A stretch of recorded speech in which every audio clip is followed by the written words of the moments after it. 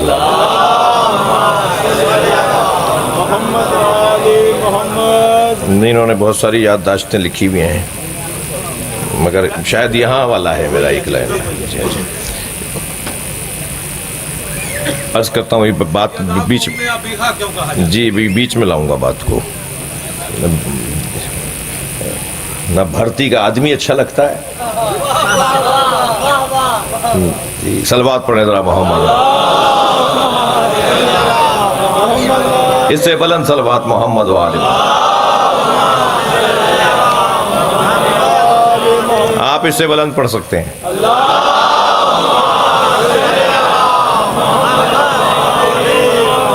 اکتا تو نہیں رہے میری باتوں سے۔ سخاوت، شجاعت، غیرت، ہم سب غیرت کے طالب ہیں، غیرت کے پیاسے ہیں، غیرت کے بھوکے ہیں۔ یہ پیاس بجھے گی علی کے نام پر، یہ پیاس بجھے گی اہل بیت کے نام پر۔ غیرت کی پیاس، غیرت کسے کہتے ہیں؟ جو چاہے جسے گود میں اٹھا لے، جو چاہے کہیں چلا جائے، جسے چاہے کوئی بھی گود میں اٹھا لے۔ عزیزان گرامی، یہ تو اس ماں کا بھی دودھ نہیں پیتے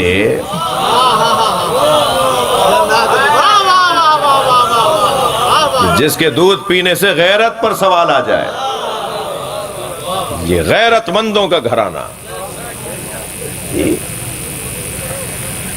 عزت میں نے مختصر کیا۔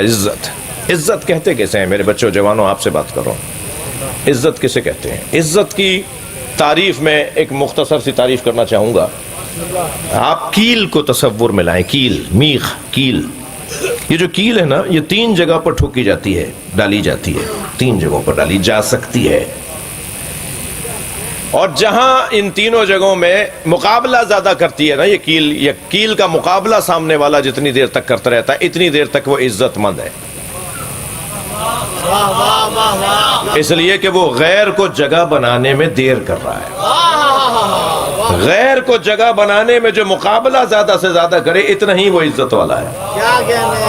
آپ اس کیل کو دیوار میں تصور کریں، آپ کو 8-10 دفعہ 5-6 دفعہ جیسی دیوار مضبوط ہوگی اتنی ہتھوڑیاں لگانی پڑیں گی، تب جا کے دیوار غیر کو جگہ بنانے دے گی، اور جب جگہ بنانے دے دے گی عزت ختم، اور جب تک وہ مقابلہ کرتی رہی وہ عزت مند رہی۔ اس کیل کو آپ لکڑی پہ ٹھوکنے کو تصور کریں، وہ جو آپ نے 6 ضربتوں میں کیل کو دیوار میں ڈالا، شاید لکڑی پر 3 ضربتوں میں وہ لکڑی میں چلی جائے، تو دیوار زیادہ عزت والی ہے، لکڑی اس کی نسبت کم عزت والی ہے۔ مگر یہ کیل ایک اور جگہ پر بھی ٹھوکنے کا تصور ہو سکتا ہے، اور وہ ہے پتھر۔ مگر جب پتھر پر کیل رکھ کر آپ ٹھوکیں گے تو پتھر ٹوٹ کر بتائے گا مر جاؤں گا، غیر کو جگہ نہیں بناتا۔ اس کیفیت کو عزت کہتے ہیں۔ یہ ہے عزت۔ یہ گھرانہ خود کو قربان کر دے گا، مگر مثلی لا یباع مثلہ، مجھ جیسا اس جیسے کی بیعت نہیں کر سکتا۔ یہ ہماری پیاس بجھائی ہے انہوں نے، حسین جیسا تو کوئی ہو نہیں سکتا۔ یہ ہماری پیاس بجھائی ہے یہ کہہ کر، یہ ہماری بھوک کو تسکین دی ہے کہ مجھ جیسا اس جیسے کی بیعت نہیں کر سکتا۔ ان الدائی ابن الدائی، اس بد کردار عورت کی اولاد نے قد رکز بین اسکنتین، مجھ حسین کو 2 راہے پہ لا کھڑا کیا۔ امام حسین کے خطبے کا حصہ، اس نیلی آنکھوں والی بد کردار عورت کی اولاد نے مجھے 2 راہے پہ لا کھڑا کیا، بین سلت و ذلہ، میں ذلت قبول کروں یا موت؟ امام حسین فرما رہے ہیں میں موت کو قبول کروں یا ذلت کو قبول کروں؟ فوراً فرمایا ہے ہاتھ من الذلہ، اور جان لو ذلت ہم سے دور ہے، ذلت ہم سے دور ہے۔ اس گھرانے نے اپنی جان دے دی اور جان دے کر عزت کا مفہوم روشن کیا۔ 13 کھجور کے درختوں کے لیے جناب زہرا نہیں گئی تھی۔ سیدہ زہرا ولایت علی کا کلمہ پڑھوانے گئی تھی۔ دنیا میں آپ کو 90% جو غیر خاندانی شیعہ ہوں گے، یعنی شیعہ خاندانی نہ ہو، جو آپ کو شیعہ ملیں گے نا، 90% وہ ملیں گے جو جناب زہرا کے فدق مانگنے کی وجہ سے شیعہ ہوئے۔ کون مانگ رہا ہے؟ نبی کی بیٹی مانگ رہی ہے۔ پہلے تو کہتے تھے نا جھوٹی بات ہے، یہ شیعوں کی بنائی ہوئی بات ہے، اب مان لیا، سب نے مان لیا کہ ہاں یہ واقعہ ہوا تھا۔ اب بول رہے ہیں آپ کے لاہور میں تو اس کے اوپر بہت کچھ ہو گیا جی، مان رہے ہیں کہ بی بی نے مانگا تھا اور بی بی کو دیا نہیں، پھر کہتے ہیں بی بی کا تھا نہیں۔ یہ تم نہیں طے کرو گے کہ بی بی کا تھا نہیں۔ ایک قصائی گوشت بناتے ہوئے ایک ملا سے، ایک مولوی صاحب سے کہنے لگا یہ کیا مسئلہ ہے؟ کہاں صاحب ایسا ہے، مانگا تھا؟ کہاں ہاں مانگا تھا، تو پھر دیا کیوں نہیں؟ کہ سیدہ کا تھا نہیں۔ تو غصے میں آ کر کہنے لگا نبی کی بٹیا مانگ رہی تھی، نہیں بھی تھا تو دے دیتے۔ مانگ کون رہا تھا؟ اجرکم اللہ، اجرکم اللہ۔ اللہ آپ کو کسی غم میں نہ رلائے سوائے غم اہل بیت کے، ہمیں رونے رلانے والوں میں قرار دے۔ پرانے لوگوں کو یاد ہوں گے عبدالحمید چانڈیو ایک سندھ کے خطیب تھے، وہ سرائکی میں تقریر کرتے تھے تو جنوبی پنجاب تک تو بہت آتے تھے۔ وہ ایک مصائب پڑھتے تھے۔ جناب سیدہ نے 2 طرح سے اپنا مقدمہ رکھا۔ ایک مقدمہ میراث کے عنوان سے کہ میں وارث مصطفیٰ ہوں، میں نبی کی وارث ہوں۔ پھر جب انہوں نے کہا کہ نبی تو کسی کو وارث نہیں چھوڑتے، حدیث ہے، تو بی بی نے فرمایا حدیث تمہارے علاوہ کسی اور نے بھی سنی میرے بابا سے؟ تم بتا رہے ہو نا کہ یہ حدیث نبی نے فرمایا کہ ہم انبیاء نحن معاشر الانبیاء، ہم انبیاء کسی کو وارث نہیں بناتے۔ تو جب وارث، یہ جو حدیث ہے میرے بابا کی، قرآن تو کہہ رہا ہے کہ ہم نے داؤد کو، ہم نے موسیٰ کو، ہم نے عیسیٰ کو، ہم نے یحییٰ کو، ہم نے ان سارے نبیوں کو نبیوں کا وارث بنایا ہے۔ قرآن تو کہہ رہا ہے وارث بناتے ہیں ہم۔ تم کہہ رہے ہو میرے بابا نے کہا کہ میں وارث نے، ہم وارث نہیں بناتے، تو تمہارے علاوہ کسی اور نے سنا؟ مسئلہ تو میرے ساتھ جڑا ہوا تھا تو مجھ سے فرماتے نا میرے بابا، مسئلہ تو وارث کے ساتھ جڑا ہوا تھا نا، تو مجھ سے تو نہیں کہا میرے بابا نے۔ تو کہا نہیں، میں مجھ سے ہی کہا ہے۔ تو پھر بی بی نے دوسرا انداز اپنایا اور وہ تھا ہبہ، کہ میرے بابا نے مجھے لکھ کے دیا ہے۔ پہلے مقدمہ رکھا سیدہ نے کہ میں بابا کی وارث ہوں، اور جب وارث نہیں مانا تو بی بی نے فرمایا مجھے ہبہ کیا ہے، مجھے لکھ کر دیا ہے۔ تو کہنے لگے وہ تحریر کہاں ہے؟ تو سیدہ نے تحریر دکھا دی۔ اجرکم اللہ، اجرکم اللہ، آنکھوں میں آنسو آ رہے ہیں۔ سیدہ نے تحریر دکھا دی تو ایک شخص نے آواز دے کر کہا یہ تحریر مجھے دکھائیں۔ تو بی بی سے لے کر تحریر پڑھی اور پڑھنے کے بعد اسے پھاڑ دیا۔ نبی کے ہاتھ کی تحریر کے ٹکڑے زمین پر بکھر گئے۔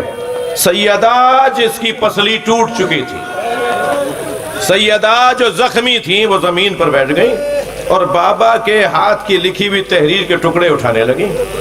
یہاں عبدالحمید چانڈیو کا جملہ یہ تھا، وہ جب یہ مصائب پڑھتے تھے نا تو جیب سے کاغذ نکالتے تھے اور کاغذ کو ٹکڑے ٹکڑے کر کے ممبر سے نیچے پھینک دیتے تھے، اور پھر ممبر سے اتر کے آتے تھے اور ٹکڑوں کو بین کر ممبر پہ آ کے بیٹھتے تھے اور روتے ہوئے مجمع سے کہتے تھے کتنی دیر لگی؟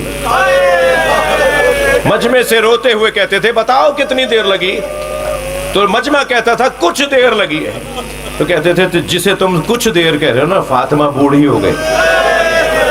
سیدہ کے بال، اجرکم اللہ، اجرکم اللہ، سیدہ کے بال سفید ہو گئے تھے۔ کیا گزری ہے اس گھرانے کے اوپر، کیسے بیان کیا جائے؟ عجیب منظر ہے جب کربلا کے میدان میں حسین گھوڑے پہ ڈگمگا رہے تھے۔ میں ایک جملہ کہہ رہا ہوں، بیویاں بھی مجلس میں آئی ہوئی ہیں، خواتین بھی آئی ہوئی ہیں، اولاد والی مائیں بھی آئی ہوئی ہوں گی۔ جب کربلا کے میدان میں امام حسین گر رہے تھے نا تو گرتے گرتے اس طرف اشارہ کرتے تھے لا واللہ مجھے نہیں چاہیے، مجھے نہیں چاہیے۔ مختار کے دربار میں کچھ سپاہیوں نے بتایا ہم سب تو گرانا چاہتے تھے، کوئی حسین کو کچھ دے ہی نہیں رہا تھا، مگر حسین گرتے ہوئے اشارہ کرتے تھے مجھے نہیں چاہیے، مجھے نہیں چاہیے۔ کچھ نہیں دے رہے تھے، کوئی کچھ نہیں دے رہا تھا اور حسین یہ اشارہ کرتے تھے۔ میں نے حرم حضرت معصومہ قم میں حضرت آیت اللہ مشکینی سے یہ جملہ سنا، وہ بیان کر رہے تھے جب امام گر رہے تھے تو گرتے ہوئے کہتے تھے نا مجھے نہیں چاہیے، جناب زہرا آگے بڑھ کے کہتی تھی میری آغوش میں آ جاؤ، اور امام فرماتے تھے اماں یہ میرا امتحان ہے، مجھے خود زمین کربلا پہ گرنے دیجئے۔ کربلا کے میدان میں سیدہ اپنے بچوں کے لاشوں پر آتی رہی، گریہ ہو گیا، مجلس ہو گئی، میرے حصے کا خدمت مکمل ہو گئی، مگر میرا دل کہہ رہا ہے کہ کچھ دیر کے لیے میرے ساتھ کربلا میں رہی ہے۔ جب امام گھوڑے کی پشت سے زمین پر آ گئے، رونے والوں حسین نے ذوالجناح کی زین تو چھوڑ دی مگر زمین تک آنے میں بہت دیر لگی، تیروں پر معلق بدن رہا زہرا کے لال کا۔ ایک مرتبہ آواز دی پسر سعد نے خبردار کوئی ذوالجناح کو تیر نہ مارے، میں نے بچپن میں نبی کو اس پہ بیٹھے دیکھا ہے، اسے پکڑ کر لاؤ میں تبرک کے طور پر اپنے پاس رکھوں گا۔ رونا اسی بات کا ہے تجھے نبی کی سواری یاد رہی، تجھے نبی کا سوار یاد رہی رہا۔ سپاہی آگے بڑھے ذوالجناح کو پکڑنے کے لیے، ذوالجناح نے ایک ایک آنے والے سپاہی کو زخمی کرنا شروع کیا۔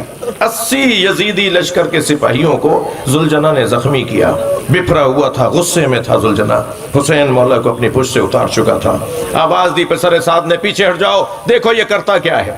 جب اس نے دیکھا نا سپاہی پیچھے ہٹ رہے ہیں تو ذوالجناح نے دائیں بائیں دیکھنا شروع کیا، اسے اندازہ ہوا حسین سے دور ہو گیا ہے، تو دوڑا اسی طرف جہاں امام کو اتارا تھا، مگر عزاداروں اسے پہنچنے میں دیر ہو گئی تھی، امام کی گردن کاٹی جا چکی تھی، لاشیں بکھرے ہوئے تھے، یہ ایک ایک لاشے پہ جا کر لاشے کو سونگنے لگا، ایسا لگ رہا تھا جیسے اپنا پھول تلاش کر رہا ہو۔ اسی لاشے پہ رکا جو حسین کا لاشا تھا، امام کی گردن سے خون نکل رہا تھا، اس نے اپنی پیشانی کو امام کے خون سے رنگین کیا اور زمین کربلا پہ ایسے پیر مارنے لگا جیسے ماتم کر رہا ہو، ایسے آوازیں نکالنے لگا جیسے نوحے پڑھ رہا ہو۔ بس آخری جملہ سن لیجئے، ابھی کچھ دیر کے بعد آپ اس مجلس میں شبیہ ذوالجناح کی زیارت کریں گے۔ ذوالجناح یہ پیر مارتے ہوئے، ماتم کرتے ہوئے، نوحہ پڑھتے ہوئے دوڑا ہے خیموں کی طرف۔ آپ نے بہت سنا ہوگا بیٹیوں کو باپ سے پیار ہوتا ہے، آپ نے بہت دیکھا ہوگا باپ بھی بیٹیوں سے بڑا پیار کرتے ہیں۔ میں نے مقتل کربلا میں دیکھا ہے ذوالجناح ڈھونڈ رہا تھا سکینہ کہاں ہے، اور اسی خیمے پہ جا کے رکا جس میں سکینہ تھی۔ بی بی نے بابا کے گھوڑے کی آہٹ سنی تو باہر آئی، گھوڑے کی گردن پہ ہاتھ رکھ کے ایک جملہ فرمایا، اے میرے بابا کے با وفا گھوڑے، اتنا بتا پانی پلا کر مارا؟ میرا بابا پیاسا بہت تھا، ماتم حسین